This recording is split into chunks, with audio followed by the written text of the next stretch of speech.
Well, my name's Kenny Williamson, and this is Melchizedek Chronicles as a podcast, is what it started off as. So, what we're doing today is something a little different.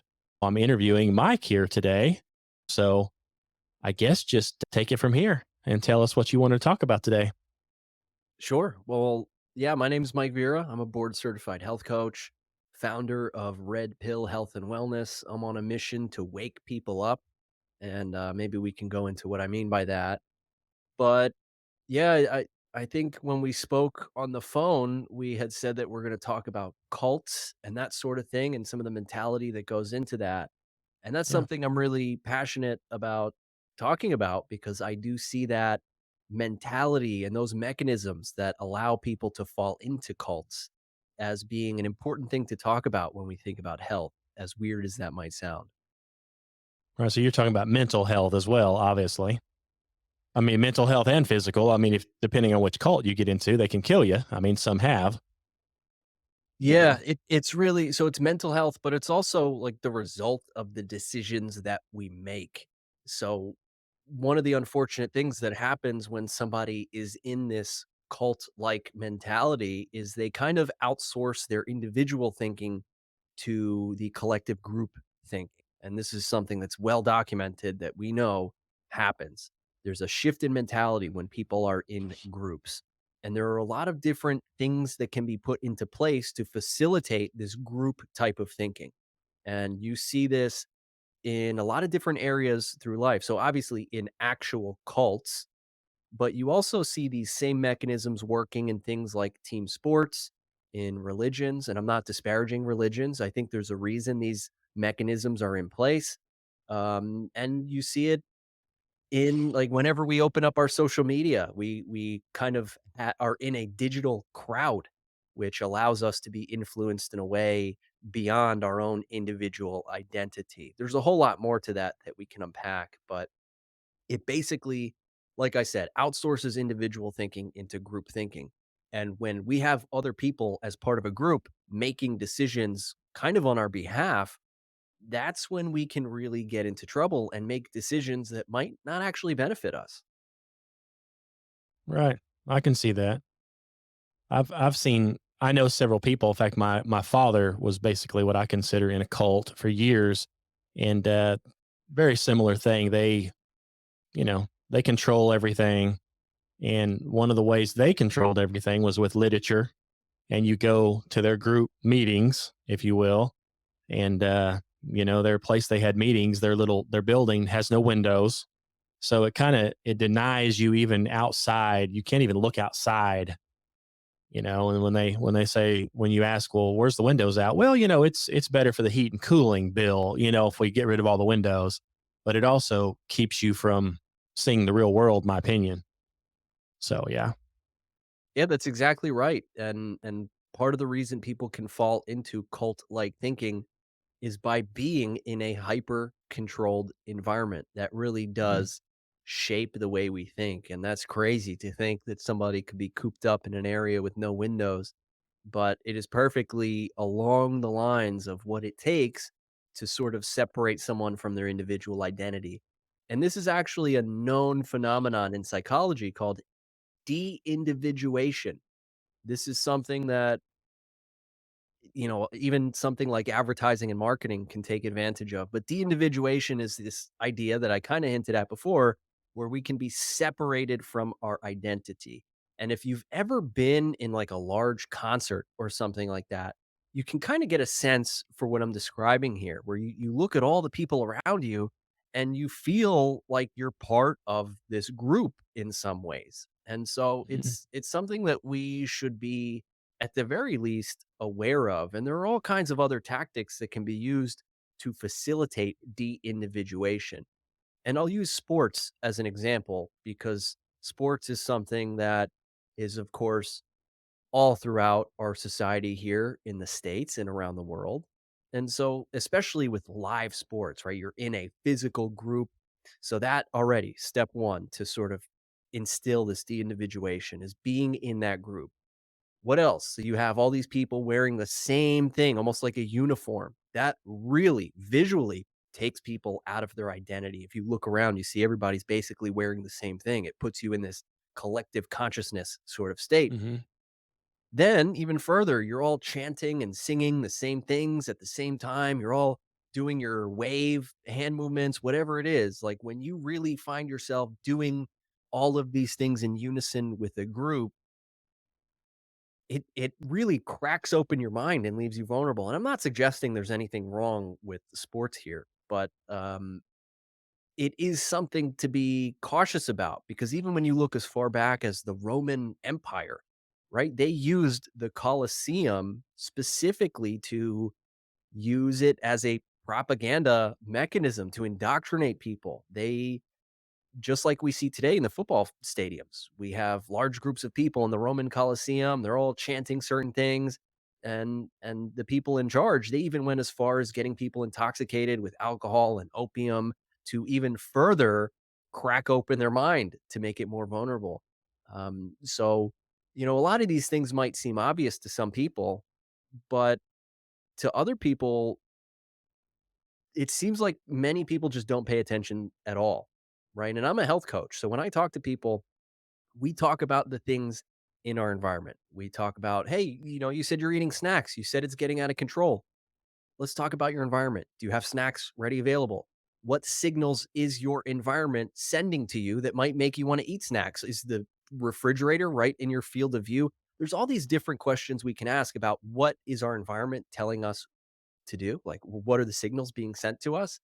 And I think a lot of people can benefit from paying attention to the information in their environment.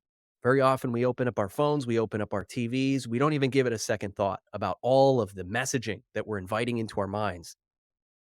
Even if we don't feel like it, those messages that we barely even think about as we're scrolling through our phones, they do have an impact, especially when you realize the amount of propaganda that's in the digital space.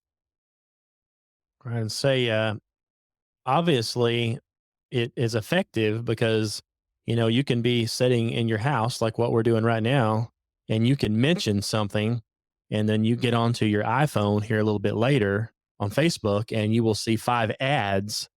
So, obviously, it's listening, and it's designed to entice you with whatever you've been talking about. So whoever's controlling this on the back end understands that, hey, we can, same thing, whatever you talk about, he must be interested in. So we'll throw a couple of ads up there because they know you're going to be seeing it. And obviously a lot of it's propaganda, like you say. So that's that's one thing I think is going around right now and has been going for several years is a lot of propaganda. People don't realize. I mean, can you explain exactly what is propaganda and how to I mean, I most people, I don't know if they know what it is or not, that they're surrounded by it constantly. Yeah, I love that you asked that question because not everybody does. A lot of the people that I talk to, they kind of just have their own idea of propaganda when they're talking to me. So, propaganda Hmm, propaganda is really the hmm, propagation of information in a coordinated fashion to target and influence a specific group of people to think and behave in a certain way. So when you look at propaganda through that definition, a lot of things actually qualify as propaganda. And even historically, propaganda wasn't this nefarious evil thing that many people know to be it today, right? You talk about propaganda today, a lot of people think of Russian political propaganda and things like that. And that's not mhm, exactly the case. So when you think of it as this coordinated campaign to influence a large group of people, public relations, marketing, advertising, these sorts of things qualify as propaganda. And it's just a tool, right? Propaganda is a neutral tool because, as somebody with a business, as somebody with a mission who wants to make the world a healthier and more awake place, I use propaganda tactics to get my information out there, right? I want people to hear what I have to say. So I have to use the same tools as the people who are maybe using it in a more nefarious way. And when you really think of propaganda that way, you start to see it everywhere, especially when you start to notice certain patterns, right? If you open up the media, right? If you turn on your TV and you notice that all the channels are kind of saying the same thing, they're all singing the same song. That's possibly some really nefarious orchestrated propaganda because the media can't even agree on the weather, right? You go on two different weather channels, Right. they say two different things. So there are ways to look for propaganda, but even something like the World Health Organization, by definition, is a propaganda institution because when you think about it, what do? Well, they have their own public health agenda and they propagate information to shape the minds of the people about health ideas. Sometimes this is really good. Sometimes it's about spreading awareness of breast cancer and the things that you can do to prevent breast cancer. Most people would agree that's a good thing.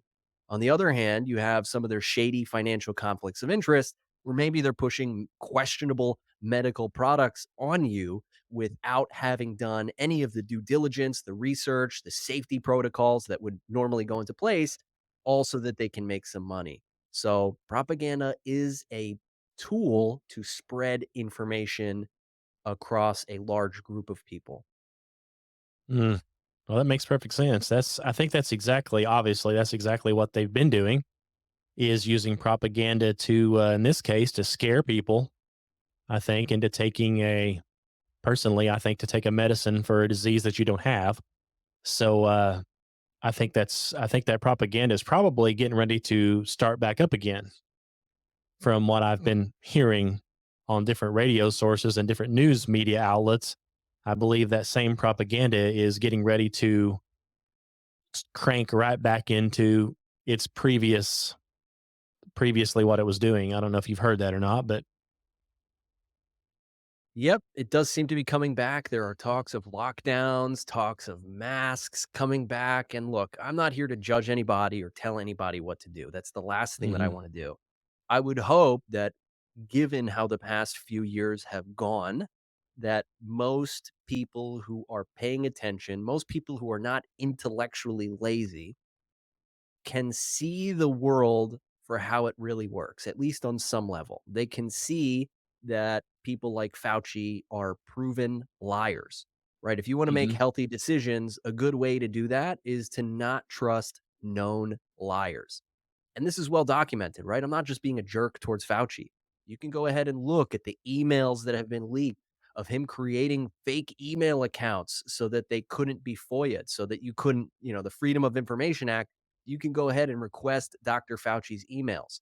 Well, him being the Machiavellian guy that he is, decided, well, the public wouldn't like what I am saying in these emails. So maybe I should create a fake email or a secondary email to get around this. And mhm. these are the sorts of things that are coming out now, in addition to him lying about gain of function research in Wuhan, all these different things. So hopefully, many of the people who trusted people like Dr. Fauci in the past can see past the BS this time and, can think for themselves instead of outsourcing their thinking to people in white lab coats. Yeah, well, that kind of falls back into the first thing you're talking about as the cult mentality. I mean, you get some of these people, and I don't watch the news. Okay, I haven't watched the news in a long time. Now I have several friends. They watch the news. I mean, they're dedicated to like the 5 o'clock news or 9 o'clock, whatever time it comes on. Yep. And to me, that's the cult right there.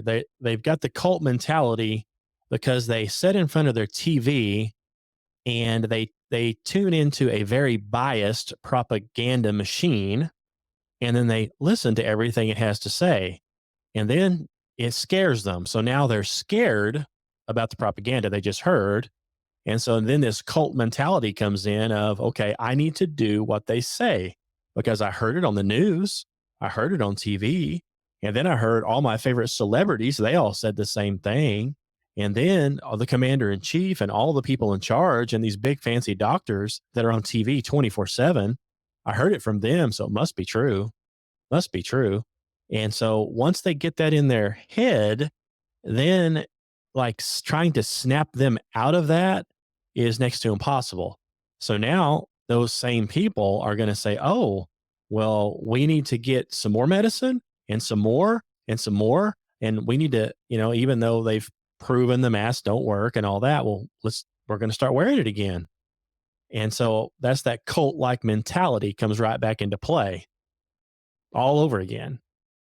Yeah, you actually said a few great things there that I'd like to point out. So one of them, I touched on this a little bit earlier, but I didn't really specify. So I mentioned how when we are in crowds, when we're in like a sports stadium or something like that, it can de-individuate us, which changes the way that we think.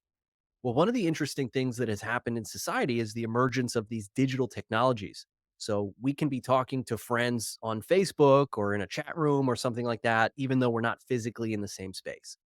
So this has created a type of digital crowd, right? Even if we're not in the same room as people, this cult mentality can be instilled by playing to the digital crowd, and it's very powerful. It's something that the people in power, the people especially in charge of these digital spaces like Mark Zuckerberg are very aware of, which is why they are so keen on controlling the information and fact checkers and censorship and all these sorts of things because they realize the power of these digital crowds.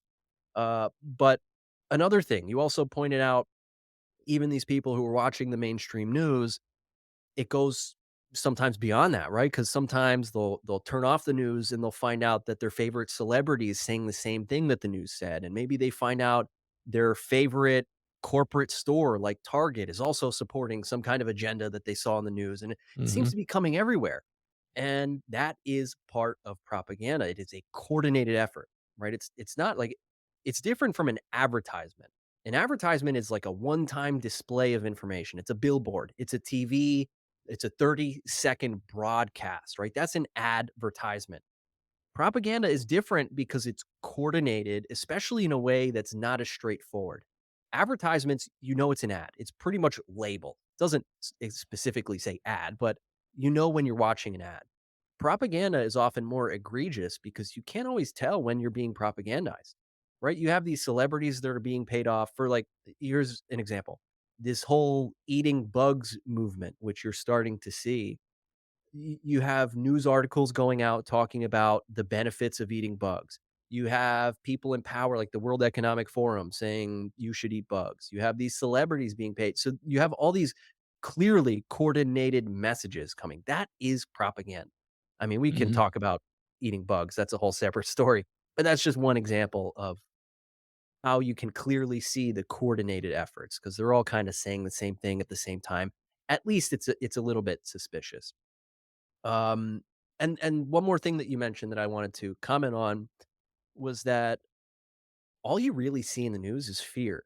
And I feel like your show is probably the type of show where I can actually say this sort of thing because it's not always the case. But there's this idea of fear-based mind control, and this goes as far back as the MK Ultra experiments that the government did, where they figured out how they could push people's buttons and pull people's strings. Well, we are hardwired as human beings to respond to fear in our environment. It's a survival mechanism. If I have a lion in front of me, I want that part of my brain to light up. The amygdala, by the way. I want that part to light up so that it kind of turns off my actual thinking. If there's a lion in front of me, I don't want to be thinking, what am I going to do now? Hey, look, it's a lion. Maybe I should run. No, like you're going to die if you're doing that. You, Right. your brain shifts in a way when you are afraid to just survive. And so I feel for a lot of these people. I really do. Like, I remember being very frustrated at the beginning of the pandemic when people are putting on 2 or 3 masks just because they're afraid. And if they were actually to Yeah. take the time and critically think about that type of behavior, the benefits or the harms that that sort of thing might cause them, none of these people would actually be wearing masks. But instead, they turned on the TV. They responded to the people telling them to be afraid. They were constantly broadcasting numbers. Look at the people dying. Look at all these people who died. Right? That is a deliberate fear propagating effort. And I think that maybe easier said than done, but people need to just not be afraid. And one way to help with that is turn off your TV. I maybe if you want to watch TV, at the very least, stop trusting these known liars. Stop trusting the mainstream media that does not care about you at all. They want views, they want clicks, and you know what gets views and clicks? Fear messaging. So people really need to wake Hmm. up to this.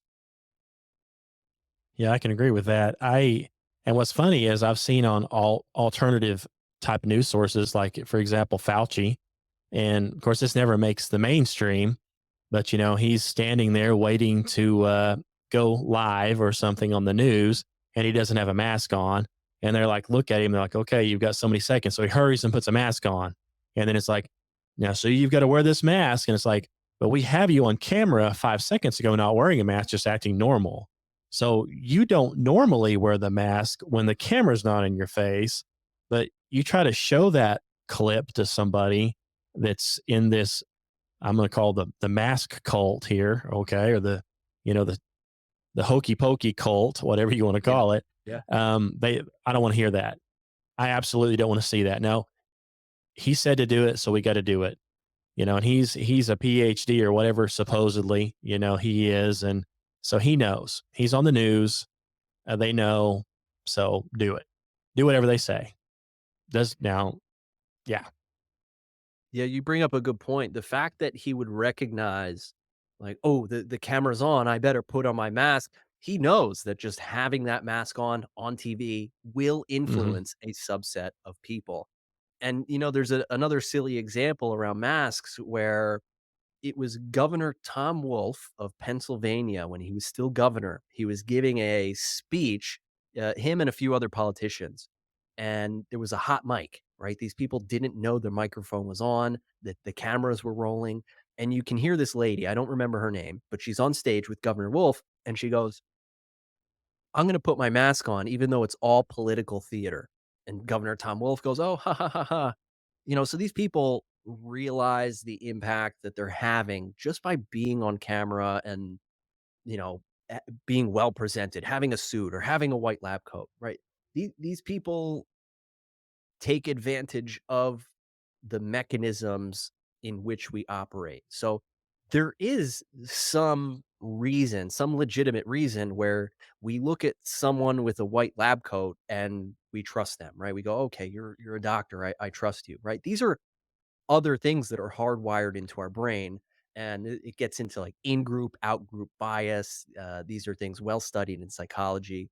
And also, of course, trusting authority, which is something that should be done on some level. So I'm not here to say, never trust authority ever, be skeptical towards everyone and burn the system down. Uh, Maybe some of that, right? But I do Right. think that in some instances, authority should be trusted, not blindly, never blindly, but only if they've earned trust, right? I don't think we should never trust any authority figures. That's probably a little too far. But we should, as much as is reasonable, have a healthy sense of skepticism, challenge authority, ask questions, and don't just Hmm. eat up the low hanging fruit that is constantly dangled in front of us, because that's really what it comes down to. Why people are so misled, why people can so easily fall for the misinformation is because our environment has been set up filled with low hanging fruit in terms of Hmm. information that people can skim the headlines, they can listen to their favorite influencer, see what they're saying, and they don't really have to think about it very much. When instead, we should realize the truth is not going to just fall into your lap. You are not going to stumble into the truth. If you want to know what is really going on in the world, if you want to make the best decisions that you can make, you have to scrutinize and challenge and be skeptical and really ask as many questions as you can to really get to the heart of the truth. Yeah, I agree with that 100%. That low hanging fruit you're talking about, I mean, I can picture that right now in my mind. If you go to any search engine, Google anywhere, and you wanted to search something, you're going to get exactly what they want you to see. Well, I remember years ago, you could go to Google, for example, and you could search out fake moon landing, and you could see videos where people are saying it's fake. They are discounting it. They've got people on there that say they've proven it. They've got books you can buy, everything. Well, now you go to Google and type in fake moon landing. Every single one you see says it's a hoax. It's a hoax. I mean, it's real. We really did it. There's no hoax about it. If you think it, you're crazy. There's none of the opposite anymore. So you can't even choose and say, well, this website says we did go to the moon. This one says we didn't go to the moon. I want to see them both and hear what they both have to say. Whether I believe it or not, I mean, I don't believe we went to the moon, but let's pretend I did. I could say, hey, I believe it, but I want to hear what this PhD has to say who says we didn't. But see, you don't even get that option anymore. Now, when you Google it, you only get one option, and that's the one they want you to hear. And that's that low hanging fruit. So then you go to another search engine, same thing. You go to YouTube, same thing. So like this podcast here, I mean, I talk about stuff like that. But mine, if you would have to have sent a link to it. Nobody can just easily find it. You know what I'm saying? So you ain't Yeah. just gonna roll across my website and say, "Oh, well, here's a guy right here that says we didn't go." Nah, no, you're gonna have to search. You're gonna have to know exactly what to type, and you're gonna have to do your due diligence to ever find it. All that low hanging, that's all, yeah, same thing, all propaganda. You bring up a So, really good point because Google is probably the lowest hanging of fruit, right? It's at Google has become a verb that means to look something up, right? If you want to look something up, you don't say, "Hey, I'm going to go search on the internet for it." No, people just, "I'm going to yeah, go Google it." yep, And Google has been pretty open, actually. Some of these executives have said publicly that their end goal is to make it so that when somebody looks something up on Google, they get one answer, the answer that they want you to see. And you're actually mhm, starting to see this really pretty rapidly become the case with the development of artificial intelligence. Now, look, artificial intelligence, that's a whole other rabbit hole. I do think there is some value to it. It's really one of the most incredible things humans have done in the past 100 years, at least. But it's also an incredible propaganda tool, especially when you think of the ways that people want to use it. I mean, now you can go, Google does have its own AI, Microsoft does have its own AI, and there are plenty of others where you can go, just like Google, you look something up and it'll give you a single answer. And that can be a great thing, really, if you know what you're looking for, if you know about the subject, if you know how to scrutinize the topic that they're presenting information for you. But if you have your average person looking to learn about something, especially something maybe political, and you go ahead mhm, and you look it up on this artificial intelligence, a lot of people are going to take that information at face value. And what you had described, your own process for looking for information, I think is exactly what people should strive for is, okay, I found this one source that says this one thing, but let me find another source that says something else. And mhm, one thing that's especially important is to challenge, to actually find disagreeing points, especially if we have something that we really hold strongly. One of the unfortunate things about social media is it makes it easy to create echo chambers for ourselves. We can block all of the people we don't like, all of the ideas we don't want to hear. Next thing you know, we wake up and we just have this very comfortable feed of all the things that we know or think we know already, all the things we want to hear. And it can contribute to a state of mental fragility because then the next time we come across some information that we might not like or we might agree with it, instead of actually critically thinking and contending with that information, well, we've built inclinations for ourselves to sort of filter that information out. I don't want to be friends with this person anymore because they think this thing.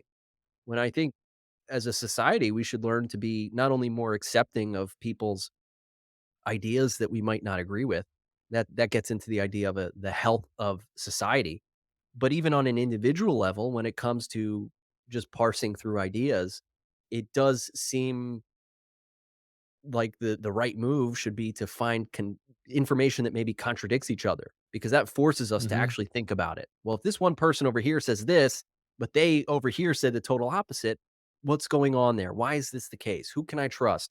Where are they getting things wrong? Where are they getting things right? Right? That's the process of critical thinking is asking questions from a place of skepticism. Exactly. And they should be doing that, of course, like you're saying, with your health. If you go to a doctor and they tell you one thing, you know, maybe you should get another opinion. And then after you've got several opinions, I mean, if the doctor is telling you, hey, this is what you need to do and you're going to do it, I mean, it is your body and your health. So it's your choice, right? So Well, I don't know why you wouldn't take into account several different things and then say, okay, now what do I want to do? Because it is my body, it's going to affect my life. So maybe I should weigh the risks and maybe I should, but seems like the way it is now, the doctors are like, look, you can't even come in here unless you agree to do this. And it's like, well, I don't want to do that. They're like, well, you will do it or we won't even serve you anymore. So I remember there for a while, it was hard to find a couple of doctors. There was some around here that you could go to that would actually talk to you and prescribe you something other than, hokey pokey. You could actually get something that's, a drug that already exists, that's already proven, that's already safe, but a lot of them were like, no, we're not even going to entertain that. I'd say, well, I think you should probably get another doctor. But, Yeah. you I know, love that. That's so powerful. You're right. And I didn't even think of that because for the past few years, you did have doctors getting on mhm, TV and giving blanket recommendations for an entire population, which is never, ever historically been an acceptable practice within health or mhm, medicine to just to everybody tell them one thing. And that's exactly why we have this idea of getting a second opinion because we know that authority sometimes, like medical authority, they don't always get things right, and so we go ahead and we ask somebody else, what do you think? And maybe we're pleasantly surprised at the difference in their answer, or maybe, hey, they confirm it, right? That's really up for us to determine and see how things go.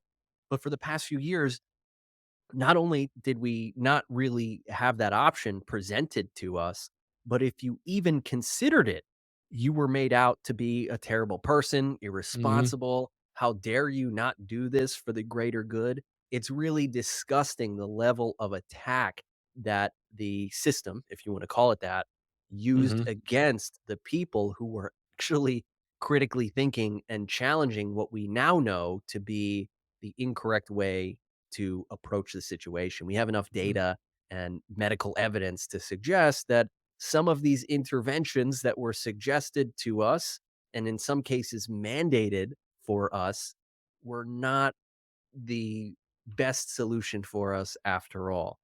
And, a lot of people through critical thinking knew that from day one. Yeah, and you would think that an actual doctor, a licensed medical doctor would take that in consideration, but I guess I don't know if they were part of the cult as well, their whole mind had been culted into this or if because I know a lot of them made a lot of money to do a certain thing. So a lot of it possibly was greed. And so a guy like me comes in there and I'm just concerned about my health and they see me as dollar signs. So they're like, well, you need to do this. And if you do this, we get a check. And so, big check. And so, it's a lot of it obviously was money driven, but a lot of it's probably the cult mentality. Some of them I think bought into it. I mean, they probably believed it hook, line, and sinker. And some of them have probably died from it too now. I don't know, but I know several that have died. So I don't know. I think that cult mentality is very prevalent, prevailing around here anyway, it seems like. I do think some people who hear that, like this idea that doctors could have a cult mentality, I do think people might be skeptical or push back against that. But I would actually say by definition, one like there are a lot of things that doctors are a part of that puts them into what you could call a cult mentality. So as soon as they graduate, they go through an indoctrination process where they recite the Hippocratic Oath to do no harm. That's a good thing, right? That's good indoctrination to do no harm. You have them wearing their uniforms. That's another mechanism with in group, out group bias. It puts them into a type of cult like mentality or a de individuated state. And when these types of things happen, just like I described earlier, it can kind of force people to outsource their thinking. And it's even more complex than that when it comes to doctors. I could go on and on. But this de-individuated state where doctors, instead of thinking like individuals, they kind of think as a part of a collective. It makes it easy for them to actually not critically think on an individual level and instead respond to those authority figures like the CDC, the World Health Organization. And I really believe most doctors are good people, right? I mean, you have to do a lot of work to become a doctor. And I just have a hard time believing that there are like a large amount of doctors out there that are doing it just for the money. Now, don't get me wrong. There are definitely doctors who are malevolent, who don't actually care about people and they only care about the money. There is definitely some of that. But I really think what happened is just most doctors fell into this category of intellectual laziness. This is distinctly different from stupidity or evil, right? Because evil, there's not much you can do about that, right? Evil people are going to be evil.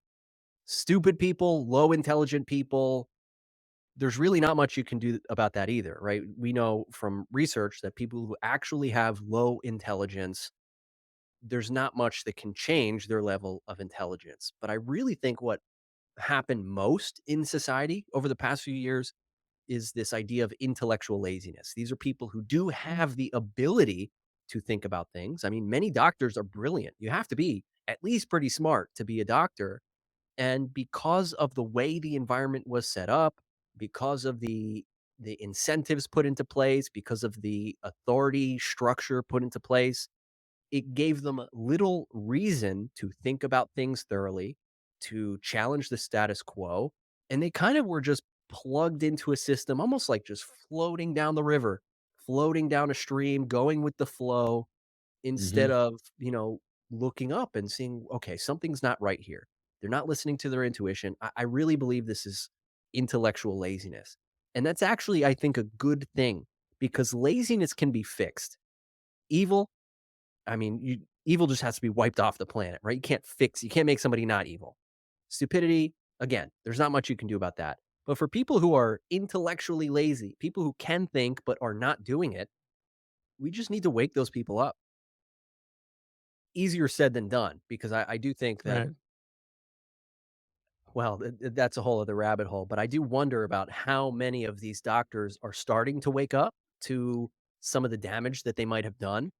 What do you do at that point, right?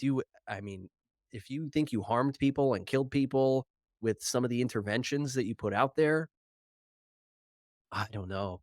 I I don't know either.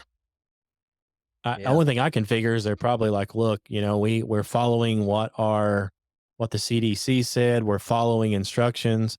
That's what we were told, and that's just what they're doing.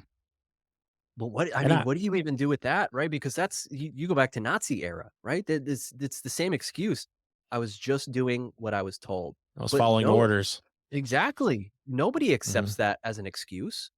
So Nope. I do think people are really going to wake up to this, but I don't know what we do about it. I really don't know what happens when everybody really understands what we just went through.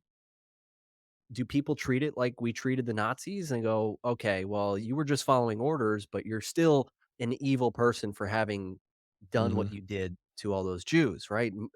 Most Right. people would agree that that's probably the best mentality to have towards those people. But what do we do about the doctors who at least present themselves as wanting to do good in the world, wanting to help people with their health, who simultaneously did pretty egregious things out of intellectual laziness? I was just following orders. Yeah, but is that an excuse? It's going to be really interesting to see how this unfolds over the next few years. Hopefully, right? The next few years, not Hopefully. longer.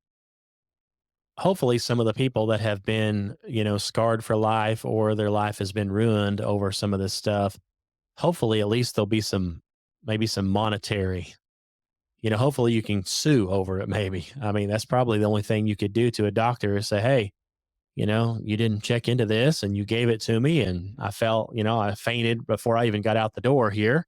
And now I'm paralyzed because of something you just gave me that you didn't even check into. So I'm going to need 10 million, Yeah. so I hope you've got good insurance." And a few of those show up pretty soon. They're going to say, "You know what? You're a liability. We can't even hire you anymore. So your doctoring days are over."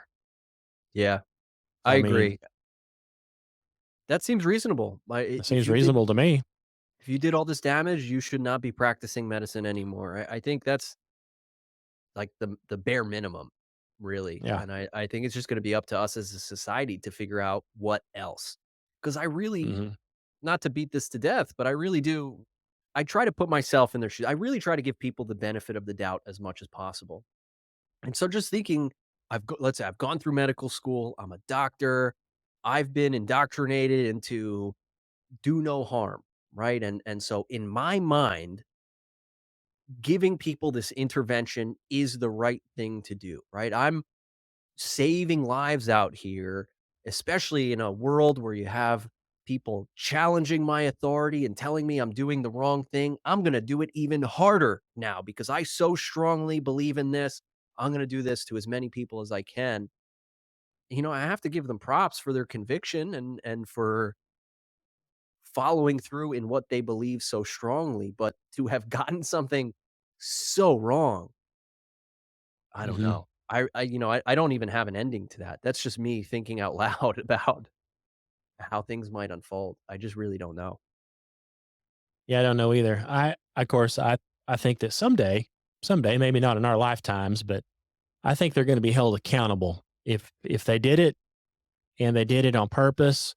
And like some of the people, like the Fauci's out there, who knew what was going on, and they're purposely experimenting with these gain of functions and purposely doing things that makes it worse on people, and then purposely releasing it on those people and kicked back and watching and laughing. you know, I I think they're going to get what's coming to them eventually. I think Hopefully they're sooner. gonna, yeah, they're gonna reap exactly what they sow. Hopefully sooner than later, and hopefully this cult mentality out here kind of, hopefully they don't fall for it again. Hopefully they get a little more pushback this time. Is my hopes. Yeah, I have mixed thoughts about that. Because I do come from a place of compassion. I just said I try to give people the benefit of the doubt. I do hope that the people who are still asleep do wake up. But at a certain point, what can I do? Right? If you're going to march towards your own death, despite all of the warnings in the world, despite plenty of people telling you, hey, wake up, like, look at what's going on here. Mm. You know, I wonder about the future of society, having people march towards their own death. I don't know. I'll leave it there. I don't want to I don't want to sound too cold, but Right. at the same time, I do feel for the misled people out there, right? Because I'm not Hmm. a particularly religious person, but at the same time, I do think these are God's people. They've just been misled. It's really Right. unfortunate. It's sad to see, and that's partially why I'm on this mission to help wake people up and talk Hmm. about the things that I see and point out how we are being. It's really three things. It's pointing out how we are being manipulated. What are those tools and tactics? How can we use those tools and tactics to influence ourselves towards better health or a better life? And then third, how can we use those tools and tactics to influence others as well? Because whether we want to or not, whether we realize it or not, we are constantly influencing people. Even if we have no intention of doing that, the things that we do in an environment where other people can see us, that has an impact on them. So it's really something I don't think we should take for granted because that's a lot of power to just exist and be able to influence people. And that's another thing I think many of us take for granted. I do think society would be in a better spot if we all realized the impact that we do have on others and we do realize these mechanisms that are being used to pull our strings and push our buttons, which get us to behave in ways that benefit these people in power instead of benefiting ourselves. I think this is really the key to individual health is seeing the influence in our environment, but it's also the key to the health of our society is figuring out where is this influence, how's it working, why is it there in the first place, and what can we do about it? I agree. Well, and I appreciate you doing that. I appreciate you coming on the show here too. That's the same thing I want to do. Is my goal is just get the truth out there. And sometimes the truth hurts, and sometimes people get very offended when they find out that what they believe was true is not true, and they don't want to accept that. But sometimes you just have to do it. You just have to accept the truth. And so I think like what you're doing here and what I'm trying to do is like you said, there are people marching to their deaths. I believe that. And I believe that these are God's people. And but see, I believe whether, like you said, you're not that religious of a person per se, that doesn't mean, in my opinion, that God can't use you to put up a roadblock to keep people from marching to their deaths. So he can, by this very act of what you're doing right now, could stop somebody from going to their death. And I hope that it does. I pray that it does. So I think that, you know, we can be used for the better to keep people. We are the roadblocks. Now, if they choose to come up to us and go around us and say, hey, whatever, and they don't want to hear it, hey, but you were offered an opportunity, a roadblock was in place, and you chose to ignore it. So then when you march to your own death, you don't have an excuse anymore. See, you're not going to be able to say, look, I never heard that. I was completely clueless. I have no idea what you're talking about. They're going to say, no, no, you were warned time and time again. We put roadblocks in front of you to try to save you, and you ignored them. So now once you get into this final position, there's no you have no excuse because you were warned. Sorry. I mean, that's the way I see it. Yeah, definitely. Yeah. And I think what you're saying really highlights the importance of understanding these mechanisms and not Mhm. just viewing them like, oh, we can be propagandized, therefore, that's just inherently evil or something, or like God made a mistake by putting these mechanisms because there really Right. are hardwired mechanisms in our brain that allow us to be, puppeted basically. We have mechanisms that leave us vulnerable to having our buttons pushed, that leave us vulnerable to having our strings pulled. They're there for everybody. Now, Mhm. a really negative way to look at that would be like this is some kind of evolutionary defect, or Right. this is the work of pure evil. These are only evil people pulling our strings and pushing our buttons. When that's just an argument, right? Because another way to look at it is that, and again, I'm not religious, but it seems reasonable to say God put these mechanisms here to allow them to be used in a good way. Just because they're there doesn't mean they're inherently evil. They're just being used by evil people right now because these same things that allow us to be influenced and behave and think in certain ways, you could say, look, these are the mechanisms that are in place to spread good, positive messages of Right. faith or whatever it is you believe, right? They're the same mechanisms. It's just right now, our culture and our society is so sick that it's just easy to look at these sorts of things like propaganda and go, oh, that's just this negative, evil thing. Right. When that's not entirely the case. Right. That excuse me, that reminds me of the meme I saw where the person's holding up the sign that says spoons made me fat. Okay. Yeah. Yeah. I mean, a spoon can be used for good too. You don't have to overeat with it. It's you. It's you that used the spoon that made you fat, not the spoon. Okay. So Yeah. yeah, you can take a tool and you can do evil with it or you can do good with it. So, you can do that with anything. It's That's all it's exactly all right. depends on the person or the people using the tools, what they're going to do with it. So that's why Yeah. I'm a firm believer in, you can't get rid of an item because a bad person took an item and did something bad with it. When this same item has multiple good uses. You can't label the item bad, you label the person bad. And so that's Yeah. where we're at here. I mean, you can take the same stuff and do good with it if you only would, but if you're an evil person and you're wanting to do something evil, you can use it for evil just as easy. So yeah, Yeah. exactly. I agree with you 100%. I do think society really starts to change once we reach a critical mass of people who understand the mechanisms of influence. And I do think we're getting pretty close to that because if Mm. any positive thing has come out of the past few years, it's that people are starting to pay attention to these systems that pull our strings. And I think that's a really good thing for the future of society for sure. So do I. Absolutely. Well, our time, I think, is just about up. I thank you for coming on the show. And basically, I mean, you hosted the thing. I mean, it's pretty much all your show, really. I'm just kind of here, really. But man, I sure appreciate it.